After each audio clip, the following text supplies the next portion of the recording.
Soy Emily Cárdenas del Liceo Comercial Camilo Enríquez. Muchas gracias por su tiempo. Bueno, para comenzar, ¿podría decirme su nombre completo y la asignatura que enseña?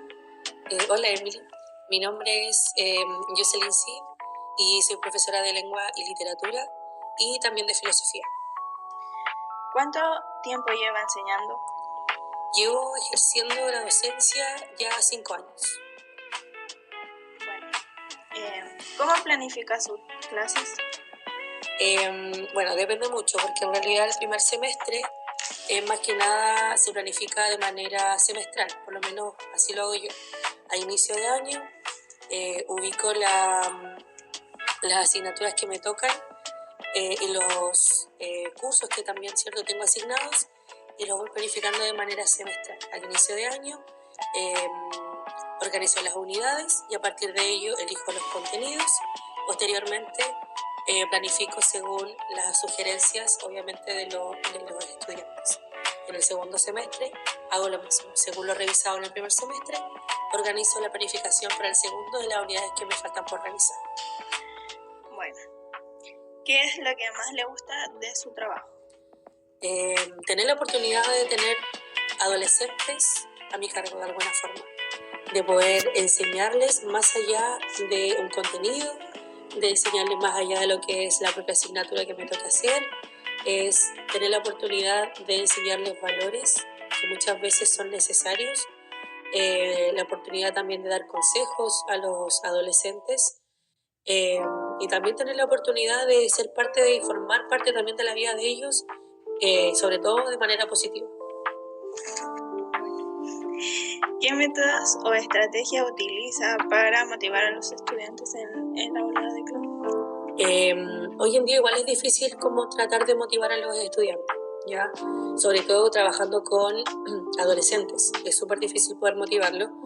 Y hoy en día lo que trato de hacer es generar un vínculo con el estudiante para hacer clases más amenas, independientemente que sean teóricas, tratar de que sea una especie de conversación, de pronto en medio de la clase tener la oportunidad quizás de lanzar un chiste, una talla con los estudiantes para que se forme un ambiente grato, porque si bien las dos asignaturas que yo practico y que ejerzo en el establecimiento son dos asignaturas complejas y que normalmente a los estudiantes no les gusta mucho, entonces hay que de alguna manera buscar estrategias como tratar de hacer vínculos con los estudiantes, generar instancias como de confianza y de a poco irse ganando de alguna manera a los estudiantes para que participen en clase y todo eso. Ahora, en cuanto a la parte pedagógica, trato de que sean áreas de contenido y posterior a eso, varias clases de trabajo colaborativo, que sean trabajo en pareja, por ejemplo, o de manera individual para ver el progreso de los estudiantes. Profe, pero ¿cómo hace que eso no se vuelva una falta de respeto? Porque uno tiene que marcar los límites desde el inicio de clase.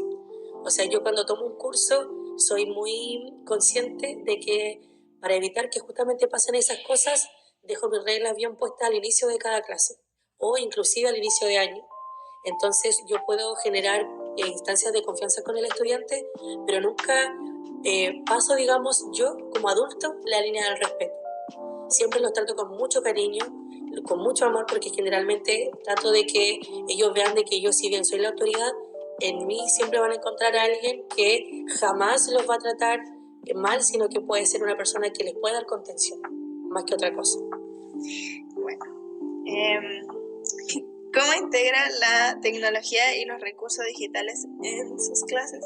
Ya, hoy en día igual es difícil, sobre todo con esta nueva ley de los teléfonos. Antes de esta ley, por lo menos yo sí utilizaba harto el teléfono, como plataformas como Kahoot, por ejemplo, o podíamos escanear códigos QR para que nos llevara algún tipo de actividad. Pero hoy en día, con todo este asunto de la nueva ley, se nos ha hecho más difícil poder gestionar estas actividades con la parte tecnológica o las TIC como tal. Pero hay que buscar las instancias porque como se pueden utilizar como recursos pedagógicos y hay que pedir la autorización correspondiente. Hasta el momento, por lo menos este año, yo no he utilizado nada que tenga que ver con tecnología para tratar de que de alguna manera los estudiantes se desliguen un poco del celular. Quizás más adelante busque la forma de generar una estrategia con la tecnología. Antes la ocupaba mucho. mucho con el tema de, sobre todo con escanear códigos QR para generar, por ejemplo, autoevaluaciones, comentarios de la clase, o con actividades, planificaciones que ya tenía generadas con aplicaciones como Mentimeter o Kahoot. Pero hoy en día es un poco más complejo quizás generar una instancia de vínculo con la tecnología producto de la nueva ley. Bueno, ¿cómo lo hace para poder incluir más a los alumnos divergentes en sus clases? Bueno, en ese caso tengo la oportunidad de, como soy la profesora de lenguaje, tengo harta cercanía con las profesoras de diferencial, porque tenemos trabajo colaborativo con ellas, en este caso con el programa de integración. Por lo tanto, existe un trabajo muy cercano con las profesoras de diferencial. Entonces, con ella, en el trabajo colaborativo, generamos instancias donde se puedan trabajar y también adecuar evaluaciones, adecuar guías de trabajo y también actividades que se hacen dentro del aula.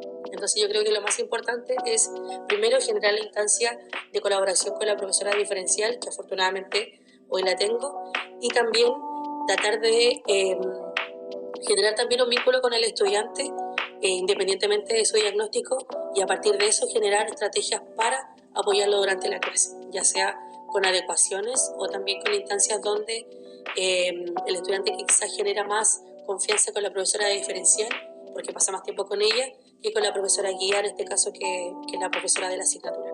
Pero trabajar colaborativamente siempre va a ser la mejor forma para poder apoyar a un estudiante divergente.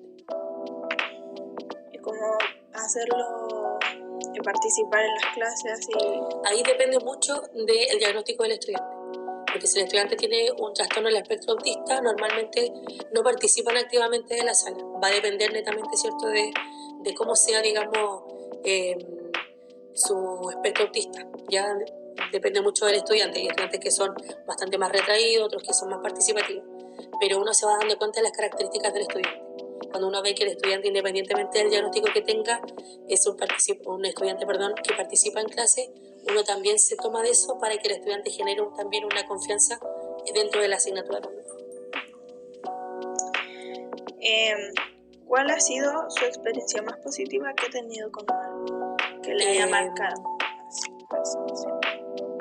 Yo creo que más que quizás con un alumno en específico, yo creo que la ejecución, digamos, de lo que es la carrera como tal, hace que tengas muchas instancias de manera positiva, ¿ya? Estudiantes que quizás comienzan con mucho desgano en las asignaturas, o de pronto ver situaciones donde el estudiante se siente orgulloso por haber aprendido algo, porque en realidad por mucho tiempo quizás no lo entendía, y cuando llegas tú, le enseñas y comprende, es una satisfacción, digamos, del ejercicio docente, lograr que el estudiante pueda aprender.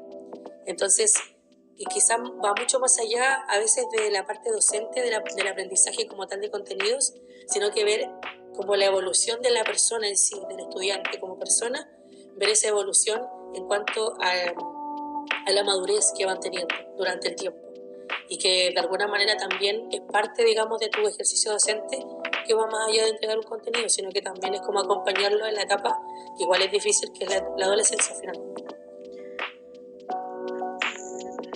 ¿Cuál ha sido la experiencia más desafiante con algún alumno a lo largo de su carrera? Yo diría que con una estudiante como tal no he tenido una situación desafiante como tal. Ya obviamente se dan situaciones, pero la palabra desafiante siento que es un poco más completa. Considero de que más que con un estudiante es en sí. El contexto de nuestro establecimiento hace que tengamos una diversidad de estudiantes compleja. Por lo tanto, es de alguna manera tratar de vincularnos con el estudiante desde otra área. Muchas veces no desde la parte cognitiva, digamos, sino que más bien de la parte afectiva. Pero tratar como de estar presente en la vida del estudiante, y si bien se pueden presentar situaciones de dificultad, tratar nosotros, digamos, de gestionar y apoyar. Pero en sí tener una actitud desafiante, digamos, con el estudiante no se ha generado, afortunadamente, pero considero de que quizás el hecho de que los estudiantes comiencen, digamos, con una actitud al inicio de año y durante, no sé, 3, 4 años después se vea ese cambio, eso sí es un logro docente. Como tal, no lo veo de esa manera con algún estudiante en sí. Se puede generar en el contexto del establecimiento, en el sentido de que hay muchos estudiantes diferentes y que a veces cuesta un poco poder como congeniar con ellos. Fuera de eso, no tendría ninguna otra dificultad. Bueno, para terminar, la última pregunta es, ¿hay algún consejo final que le gustaría dar a los estudiantes a lo largo de su carrera? A mis estudiantes, bueno, que en realidad la vida es bastante dura, es difícil, y uno cuando está en esta etapa de la adolescencia en realidad no se da cuenta. Todos lo vivimos en algún momento y por lo tanto uno cuando ya adquiere un poco más de experiencia trata de como de mencionarle esta situación a los estudiantes. Como les digo, la vida en realidad no es tan fácil y es importante con el tiempo generar una especie de madurez y entender de que en realidad lo que hoy día nosotros entregamos como consejo no es un reclamo hacia ellos, sino más bien la idea de que ellos puedan generar con el tiempo también una especie de madurez con el tiempo, que entiendan de que en realidad nosotros lo que queremos es que más allá de formar personas profesionales a lo largo del tiempo, estamos formando humanos, personas que con el paso del tiempo sí generen algo positivo en la ciudadanía, sí generan algo bueno para el país, más allá de la parte profesional, sino que como personas ellos mismos sean personas buenas. En mi caso trato de constantemente ligarlo con el tema un poco más de la vocación, de la parte más humanitaria, que si bien soy una profesora a cargo de 2 asignaturas, eso no me ciega al momento de ver dificultades en los estudiantes. Y siempre trato de estar cerca de ellos. Por lo tanto, como consejo es aprender a que en realidad la vida es difícil, pero tomar siempre el consejo de una persona adulta que ha vivido un poco más de tiempo en esta vida y que en realidad lo que nosotros queremos para ellos es siempre un bienestar positivo. Bueno, profe, le agradezco mucho su tiempo y sus respuestas. Muchas gracias, que tenga un buen día. Gracias a ti, Emily. Se me graba.